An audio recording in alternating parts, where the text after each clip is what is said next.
Everyone, let's continue the chapter. इससे previous videos में हम इसका रिवीजन कर रहे हैं हिस्ट्री के फर्स्ट चैप्टर का, क्योंकि आपके एमसीक्यू बेस्ड आपका टेस्ट है, इसलिए इसमें आपके चैप्टर के बीच में से ही क्वेश्चन बनेंगे। तो प्लीज़ इसको लिसन केयरफुली एंड इसको पढ़ लेना। जिसके पास बुक नहीं है वो भी, और जिसके पास है तो वो भी इसको ध्यान से सुन के पढ़ लेना। यहाँ से हमने पढ़ा था, इसमें हंटर गैदरर, हर्डर, फार्मर, रूलर के बारे में मैंने आपको बताया था अर्ली पास्ट में जो लोग थे वो कैसे रहते थे।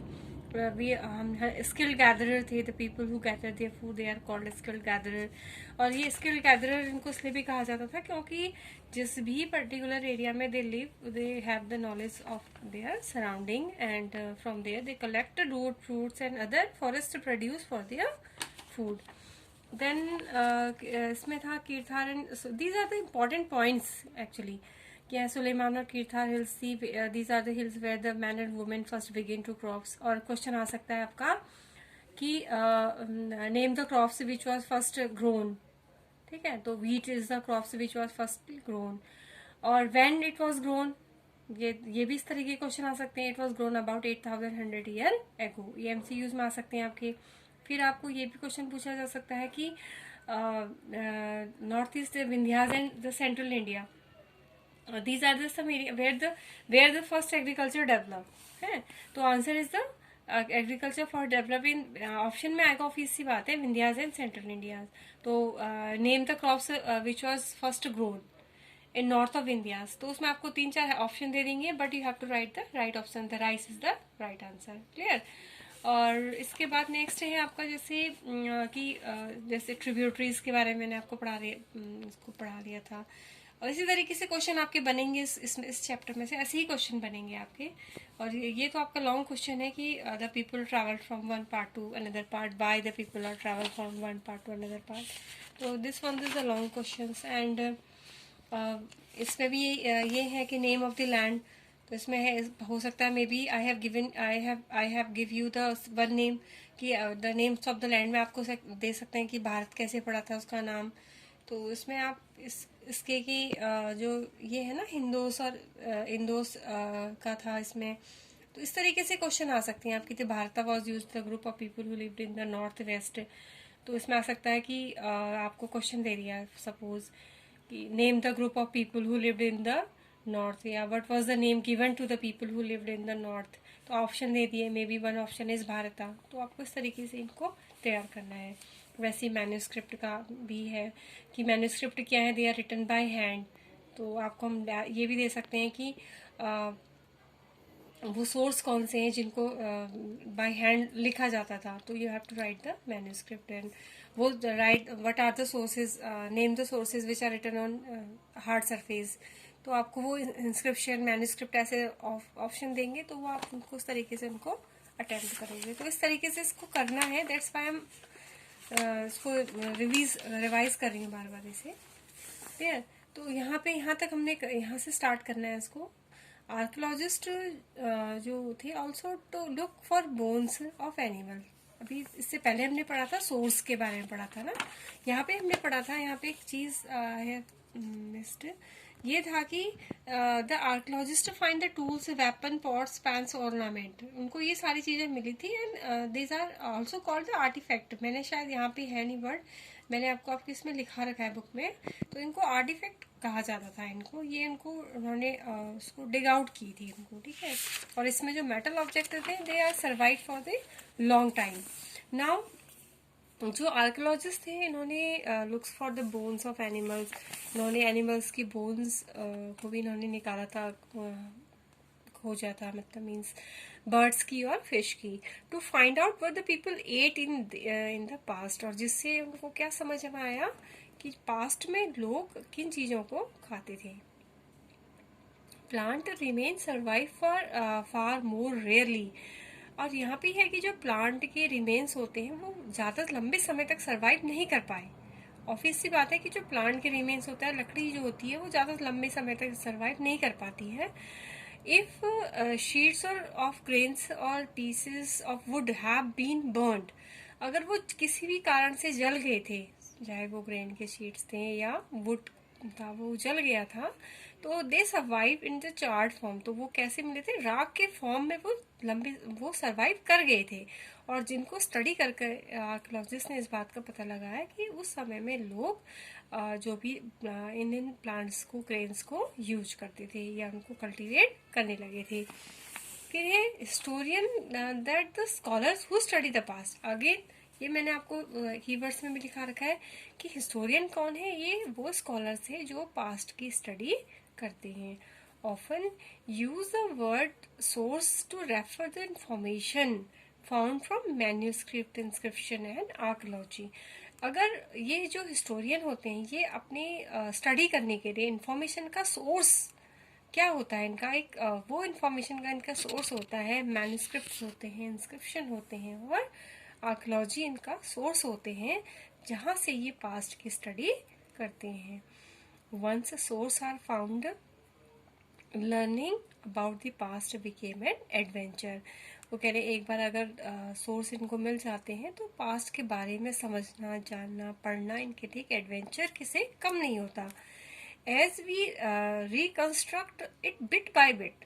और यहाँ पे ये भी है कि हम उसको रिकंस्ट्रक्ट करते चले जाते हैं। वो पास में जो चीजें थी या रिटर्न में जो थे, तो वो अगर हम उसको ट्रांसलेट करते चले जाएं, अगर एक चीज थी, एक मैन्यूस्क्रिप्ट मिली, अब वो आधी समझ में नहीं आई, आधी समझ में आई, तो उसको जिसने भी उसको एग्जामिट किया, जिसने भी इसको फाइंड आउट किया है, वो उसको अपने तरीके से इंटरप्रिटेट करेगा, तो उसमें थोड़ा कुछ ना कुछ बदलाव लेके आएगा।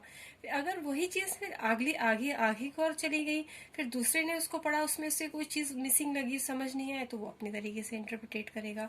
तो ये चीजें ये थी कि जो इसमें रिकंस्ट्रक्ट उसको किया जाता था bit by bit. So the historian and archaeologist are like detective. तो यहाँ पे जो हिस्टोरियन थे, आर्कियोलॉजिस्ट थे, वो क्या थे? एक डिटेक्टिव की तरह थे। who used all these sources like clue to find out about our past। वो ये भी कह रहे हैं कि ये डिटेक्टिव की तरह थे जो इन सारे सोर्सेस को जो भी इन्हें मिला था इनको क्लूज की तरह, एज अ क्लू इनको यूज करते थे पास्ट के बारे में जानने के लिए। यहाँ पे एक इंटरेस्टिंग है, वन पास्ट और मैनी। ये इसमें है देखो इसमें वन पास्ट और मैनी ये वर्ड यहाँ पे चैप्टर के आपके फ्रंट पेज में पास्ट लिखा है। क्यों लिखा है, इसका रीजन क्या है, वो इसमें समझाया है। Did you notice the title of this book our past? है हमारी टाइटल, बुक का टाइटल अवर पास्ट। क्यों है? Because we have use the word past in the plural. क्योंकि जो उन्होंने पास्ट वर्ड है ये प्लूरल फॉर्म में यूज किया है to draw attention to the fact that the past was different for different group of people.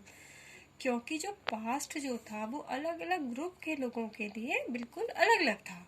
Obvious सी बात है, अभी भी यहाँ पे हमारी सोसाइटी के अंदर अगर हम अभी कंपेयर करें तो there are so many people और सबका प्रेजेंट बिल्कुल क्वाइट डिफरेंट है फॉर ईच अदर। और अगर उनका प्रेजेंट डिफरेंट है तो अभी इट इज अंडरस्टूड या it is easy to understood किया उनका जो पास्ट होगा वो भी क्या होगा, बिल्कुल डिफरेंट होगा। सो दैट वो सेम चीज उसकी उस पीरियड की भी है, क्योंकि ये फैक्ट था कि the past of the was a different group of people, वो अलग अलग था। For example the lives of herder और farmer were different from those of kings and queens. जो हर्डर थे, फार्मर थे, उनका जो जीवन था वो it was quite different from the Kings and queen's, उनसे बिल्कुल अलग था। So the lives of merchant were different from those craft person. अगर हम मर्चेंट की लाइफ को कंपेयर करें क्राफ्ट पर्सन से, it was also very different. अगर उनका उस समय प्रेजेंट अलग था तो उनका पास्ट भी ऑब्वियस सी बात है वो डिफरेंट होगा। And so on also as is true even today. अभी भी यही चीज हम इम्प्लीमेंट होती है। People follow different practices and customs in different part of the country। जो लोग थे अलग अलग practices को, अलग अलग custom को, अलग अलग को follow करते थे in the different part of the country। For example, today most people living in Andaman Island। अगर हम इसमें comparison अगर किया है कि अलग अलग रीजन में रहने वाले लोग जो होंगे अलग अलग कस्टमर प्रैक्टिस फॉलो करते हैं, तो उन्होंने दो एरियाज को यहाँ पे ले रखा है। अगर हम बात करेंगे कि वो लोग जो अंडमान आइलैंड में रहते हैं वो क्या करते हैं, गेट देयर ओन फूड, वो अपना खाना कलेक्ट करते हैं। कैसे? बाय फिशिंग के जरिए, ठीक है, because they are living in the, वो कहाँ रहते हैं, बिल्कुल आइलैंड में रहते हैं, उसके समुद्र के बीच में वो लोग रहते हैं। तो अपना खाना वो कलेक्ट करते हैं by fishing, hunting and collecting forest produce, hunting करके, शिकार करके और फॉरेस्ट प्रोड्यूस कलेक्ट करके। By contrast most people living in the city, अगर उनके अलावा अगर हम अपनी बात करें, we are living in the city, या वो लोग जो शहरों में रहते हैं, they are depend on others for supplies of food. और हम लोग जो सिटीज में रहने वाले जो लोग हैं वो अपने फूड के लिए इन लोगों पे डिपेंड हैं। तो differences such as these exist in the past as well, और इसी तरीके के जो डिफरेंसेस थे वो पास्ट में भी थे।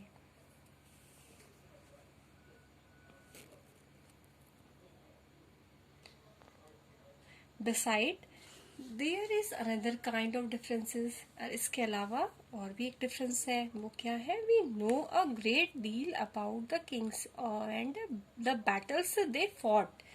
हमें आज पता है उन राजाओं के बारे में, उनकी बैटल्स के बारे में, उनके बारे में हमें पता है, या उन्होंने जो भी लड़ाइयाँ लड़ी थी उनके बारे में पता है। उसका सबसे बड़ा रीजन ये है because they kept record of their victories, क्योंकि इन लोगों ने अपनी विक्ट्रीज का रिकॉर्ड रखा था, या ये कह सकते हैं कि जो कुछ भी वो करते थे उसका रिकॉर्ड रखते थे किसी भी फॉर्म में, चाहे इंस्क्रिप्शन के फॉर्म में, मैन्युस्क्रिप्ट के फॉर्म में, they kept their record. But क्या था, जो जनरली जो ऑर्डिनरी पीपल थे, लेकिन जो आम लोग जो थे उस पीरियड में, पीपल सच एज हंटर थे, शिकारी, फिशिंग फोक्स जो फिशिंग करते थे, गैदरर थे, फार्मर और हर्डर, didn't keep record of what they did. उन लोगों के पास कोई भी रिकॉर्ड नहीं था। वो भी उस पीरियड में रहते थे, सरवाइव करते थे, अलग अलग काम करते थे, हंटिंग फिशिंग का काम करते थे, लेकिन उन लोगों के पास कोई भी रिकॉर्ड नहीं है। और इसका सबसे बड़ा रीजन ये था कि they don't know how to write, उनको नहीं पता था, they don't have the power actually, और ना ही उनको पास पावर थी, ना उनको ज्यादा लिखना पढ़ना आता था। दे पीपल आर इलिटरेट, तो that's why they didn't keep the record what they did. While archaeology help us to find out about their lives, और यहाँ पे जो आर्कोलॉजी है वो हमें हेल्प करती है उनकी लाइफ्स में, उनकी लाइफ्स के बारे में जानने के लिए हेल्प करती हैं। There is much that remain unknown, लेकिन इसके बावजूद भी हो सकता है बहुत सारा ऐसा चीज हो, बहुत सा उनकी लाइफ का एक हिस्सा हो, एक पार्ट हो, जो अभी भी हम लोगों के लिए टोटली अननोन है, या ये कह सकते हैं कि हम उसको नहीं जानते हैं। The last one is why do dates means, dates का मतलब क्या है, यहाँ से भी क्वेश्चन बनते हैं आपके। If somebody ask you the date, अगर कोई आपसे डेट के बारे में पूछे, दिनांक और डेट्स के बारे में पूछे, तो you will probably mention the day, तो आप सीधे सीधे उसको डे, मंथ और ईयर बताओगे। फॉर एग्जाम्पल 2000 एंड समथिंग, इस तरीके से हम उसको बताएंगे। तो these years are counted from the date generally assign to the birth of Jesus Christ, और ये डेट हम कहाँ से काउंट करते हैं, जहाँ से जीसस क्राइस्ट के बर्थ से इन डेट्स को काउंट किया जाता है। और जीसस क्राइस्ट कौन थे? They are he is the founder of Christianity, जो कि क्रिश्चियनिटी के फाउंडर थे। So 2000 means 2000 year after the birth of Jesus Christ, Jesus Christ के बर्थ के बाद का टाइम, ठीक है। ये क्या होगा, अगर हम 2000 की ईयर की बात करते हैं तो हम we are talking about the birth of, after the birth of Jesus Christ.